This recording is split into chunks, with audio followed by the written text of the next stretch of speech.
नमस्कार दोस्तों, स्वागत है आप सभी का आपके अपने YouTube चैनल स्टडी ट्री पर।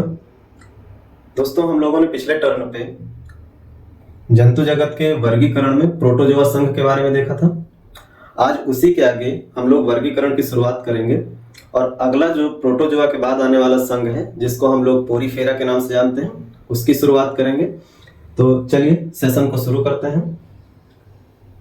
देखिए, पोरीफेरा संघ की बात करें तो पोरीफेरा संघ में सबसे पहले तो ये बात ध्यान रखनी है कि जितने भी स्पंज की तरह दिखने वाले जंतु होते हैं वो सभी शामिल किए जाते हैं। इसीलिए पोरीफेरा को हम लोग स्पंज स्पंज ग्रुप भी कहते हैं या स्पंज समूह कहते हैं। ये बात आपको ध्यान रखनी है। इसी को स्पंज समूह भी कहा जाता है, क्योंकि इसमें स्पंज की तरह यानी जैसे सोख्ता वगैरह आप देखते हैं, वैसे ही आपको स्पंज लाइक स्ट्रक्चर जितने भी होते हैं जंतुओं में, वो आपको पोरीफेरा संघ में देखने को मिल जाते हैं।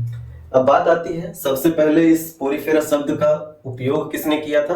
तो एक वैज्ञानिक है, नाम आता है रॉबर्ट ग्रांट, जिनके द्वारा सबसे पहले पोरीफेरा शब्द प्रयोग किया गया था। और इस संघ में स्पंज समूह के जंतुओं को इनके द्वारा कह सकते हैं, और जो खोजे गए जंतुओं में जितने भी स्पंज की तरह दिखने वाले जंतु थे उन सबको शामिल किया गया। इनकी विशेषता क्या है कि ये केवल और केवल समुद्र में पाए जाते हैं। कहाँ पाए जाते हैं? केवल और केवल समुद्र में पाए जाते हैं। लेकिन अपवाद में भी कुछ ऐसे स्पंज की तरह दिखने वाले जंतु शामिल हैं जो मीठे जल में आपको देखने को मिलते हैं। और अगर हम लोग बात करें तो मीठे जल में पाए जाने वाले स्पंज जो जंतु हैं उसमें एक नाम आता है स्पंजिला। ठीक है, इकलौता है जो मीठे जल में पाया जाता है। बाकी जितने भी हैं वो कहाँ पाए जाएंगे? समुद्र में पाए जाएंगे। ये बात आपको ध्यान रखनी है। इनकी सबसे बड़ी विशेषता क्या है? क्योंकि स्पंज की तरह है तो इसमें बहुत ज्यादा छेद जैसी संरचनाएं दिखाई पड़ेंगी, यानी छिद्र बहुत ज्यादा मात्रा में देखने को मिलते हैं। तो असंख्य छिद्र युक्त शरीर इनका होता है, ये आपको ध्यान रखना है। छिद्र युक्त शरीर होने के कारण ही ये स्पंज की तरह दिखाई पड़ते हैं। और जो ये असंख्य छिद्र होते हैं उनमें जो बहुत सारी संख्या में छिद्र होते हैं, ढेर सारे, उनको हम लोग आस्टिया के नाम से जानते हैं। यानी जो स्पंज की तरह दिखने वाले संरचना है, जो बहुत सारे छिद्र हैं, उसमें जो बड़े छोटे छोटे असंख्य छिद्र दिखाई पड़ते हैं वो सब आस्टिया कहलाते हैं। जबकि एक बड़ा छेद पाया जाता है और उस बड़े छेद को कहा जाता है ऑस्कुलम। तो ध्यान रखना है, पोरीफेरा संघ में छिद्र युक्त जंतु आते हैं जो स्पंज की तरह दिखाई पड़ते हैं। बहुत सारे छेद जैसी संरचनाएं होती हैं, छिद्र जैसी। तो जो बड़ी संरचना होती है, एक बड़ी संरचना होती है जो नाल तंत्र को निर्मित करती है, उसको हम लोग ऑस्कुलम के नाम से जानते हैं। और जो बड़ी बहुत ज्यादा मात्रा में छोटे छोटे छिद्र पाए जाते हैं उन्हें हम लोग आस्टिया के नाम से जानते हैं। ऑस्कुलम ही स्पंज समूहों में नाल तंत्र का विकास करता है, जो बीचों बीच में देखने को मिलता है। इस समूह के जंतुओं में एकदम मध्य में एक नाल तंत्र मिलता है, बड़ा छिद्र मिलता है, और किनारे किनारे पर पूरे शरीर में छिद्र दिखाई पड़ते हैं। अभी स्ट्रक्चर हम लोग देखेंगे कुछ, तो ये आपको ध्यान रखना है। ऑस्कुलम से नाल तंत्र का विकास होता है जो बड़ा छिद्र है, जबकि छोटे छोटे छिद्र क्या होते हैं? ऑस्टिया कहलाते हैं। ये आपको ध्यान रखना है। इसके अलावा इनकी विशेषता है कि इस वर्ग के जंतुओं में पुनरुद्भवन क्षमता पाई जाती है, यानी कि रीजनरेशन पावर पाई जाती है। अगर टूट फूट होती है तो ये बड़ी तेजी से अपनी मरम्मत कर सकते हैं। मरम्मत करने की क्षमता इनमें देखने को मिलती है। शरीर का कोई भाग अगर अलग हो जाता है तो ये पुराने हिस्से को वापस से डेवलप कर लेते हैं और विकसित कर लेते हैं। इसके अलावा इनका जो शरीर होता है वो कठोर बाह्य कंकाल से ढका होता है।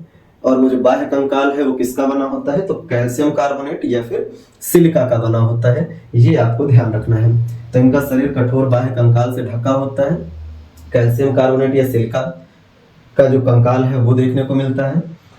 पुनरुद्भवन क्षमता पाई जाती है, यानी टूटने पर या कोई शरीर में टूट फूट होती है तो ये अपने टूटे हुए हिस्से की वापस से मरम्मत कर लेते हैं, रीजेनरेट कर लेते हैं। इसके अलावा इनकी जो लार्वा अवस्था है उसे आपको ध्यान रखना है। लार्वा अवस्था पोरीफेरा संघ के जंतुओं की क्या कहलाती है? तो ये कहलाती है एम्फीब्लास्टुला। तो एम्फीब्लास्टुला पोरीफेरा संघ के जंतुओं की लार्वा अवस्था है, ध्यान रखनी है। शरीर कठोर होता है, बाह्य कंकाल से ढका होता है जो कैल्शियम कार्बोनेट और सिलिका का बना होता है। ये पोरीफेरा संघ के जंतुओं की विशेषता है जो आपको ध्यान रखनी है। ठीक है, तो इसे आप देख सकते हैं। इसके अलावा अगर हम लोग बात करें तो अब कुछ एग्जाम्पल देख लेते हैं। पोरीफेरा संघ के जंतु में कौन से एग्जाम्पल शामिल है और उनसे जो महत्वपूर्ण बनने वाले सवाल हैं। तो देखिए, इसमें एग्जाम्पल के तौर पे कुछ जंतु के नाम आते हैं, जैसे बात आती है ल्यूकोसोलिनिया की। ल्यूकोसोलिनिया की ल्यूकोसोलिनिया। इसके अलावा अगर हम लोग बात करें तो इसी में आते हैं साइकन। इसी के एग्जाम्पल है यूप्लैक्टेला। यूप्लैक्टेला। इसी के एग्जाम्पल में आपको देखने को मिलता है यू स्पंजिया। इसी में आपको देखने को मिलता है स्पंजिला। स्पंजिला। तो कुछ ये महत्वपूर्ण जो एग्जाम्पल्स हैं आपको देखने को मिल जाते हैं। अब ल्यूकोसिलिनिया, साइकन, इनसे आपको ध्यान रखना है कि बहुत ज्यादा कुछ सवाल नहीं, केवल उदाहरण के लिए ये पूछे जाते हैं, ठीक है। बाकी जो है इनसे अलग से स्पेशल सवाल बनते हैं। जैसे कि अगर हम लोग बात करें तो यूप्लैक्टेला जो है, यूप्लैक्टेला, इसे वीनस के फूलों की टोकरी कहा जाता है। वीनस के फूलों की टोकरी कहा जाता है। फूलों की टोकरी कहते हैं, या फिर इसी को वीनस पुष्प मंजूषा भी कहते हैं। वीनस पुष्प मंजूषा ये जंतु है जिसे वीनस के फूलों की टोकरी या वीनस पुष्प मंजूषा या फिर वीनस फ्लावर बास्केट बोला जाता है।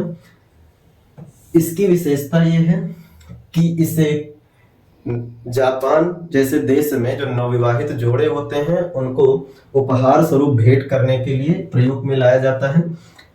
मान्यताओं के अनुसार जापान में माना जाता है कि इसको देने से जो नवदंपति होते हैं, नवविवाहित जो दंपति हैं, उनके पारिवारिक जीवन में खुशहाली आएगी। तो इसलिए इनको जापान में जोड़ों को उपहार में भेंट किया जाता है, तो ध्यान रखना है। और वीनस की बात करें तो वीनस ग्रीक माइथोलॉजी में सुंदरता की और समृद्धि की देवी मानी जाती हैं, तो इससे भी आपको ध्यान रखना है। इसके अलावा बात की जाए यू स्पंजिया से, तो यू स्पंजिया से भी एक महत्वपूर्ण सवाल बनता है। इसे बाथ स्पंज,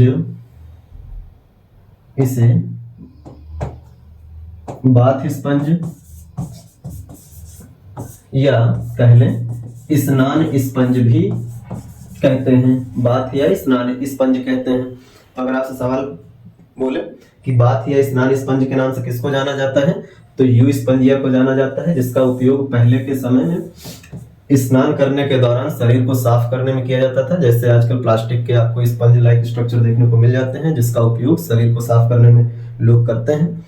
तो पहले इनका प्रयोग किया जाता था, जो समुद्रों से निकाले जाते थे, और उसके बाद इन्हीं के मृत शरीर से शरीर साफ करने में काम लिया जाता था। अगला आता है स्पंजिला। स्पंजिला की बात करें तो इसको अभी अभी मैंने कहा था थोड़ी देर पहले कि एकमात्र जंतु है पोरीफेरा संघ का जो मीठे जल में पाया जाता है, यानी कि मीठे जल में पाया जाने वाला एकमात्र जंतु, पाया जाने वाला एकमात्र जंतु है ये, आपको ध्यान रखना है, एकमात्र जंतु, ठीक है। तो यू स्पंजिया को बाथ स्पंज के नाम से जानते हैं। स्पंजिला मीठे जल में पाया जाने वाला एकमात्र जंतु है पोरीफेरा संघ का, ये खास करके ध्यान रखना है, पोरीफेरा संघ का एकमात्र जंतु है, ठीक है। इसके अलावा यूप्लैक्टेला को हम लोग किस नाम से जानते हैं, वीनस के फूलों की टोकरी या वीनस पुष्प मंजिसा के नाम से, और अन्य उदाहरणों में ल्यूकोसोलिनिया और साइकन जैसे आपको जंतु देखने को मिल जाते हैं पोरीफेरा से। इसके उदाहरण देख लेते हैं। तो आपको फिगर में दिख रहा होगा ल्यूकोसोलिनिया, आपको ये जो स्ट्रक्चर देखने को मिलता है, इसको अगर हम बड़ा कर लें थोड़ा सा दिखाने के लिए, ठीक है।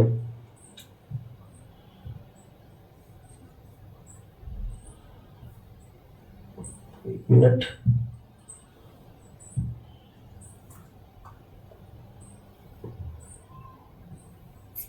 ठीक है।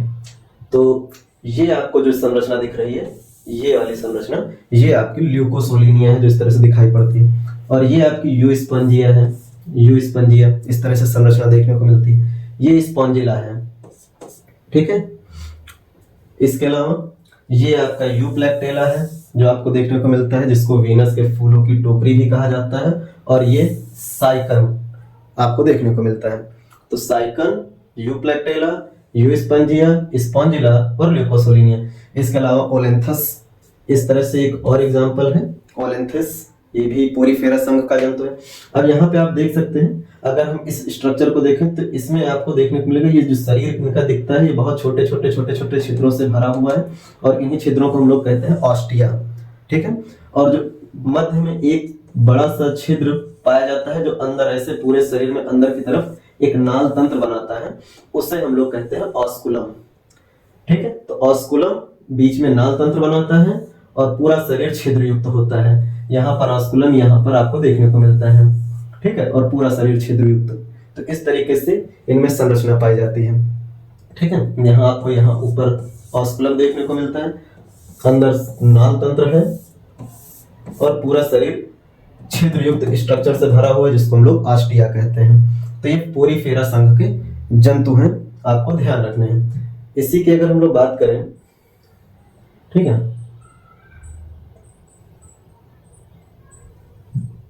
अगर हम लोग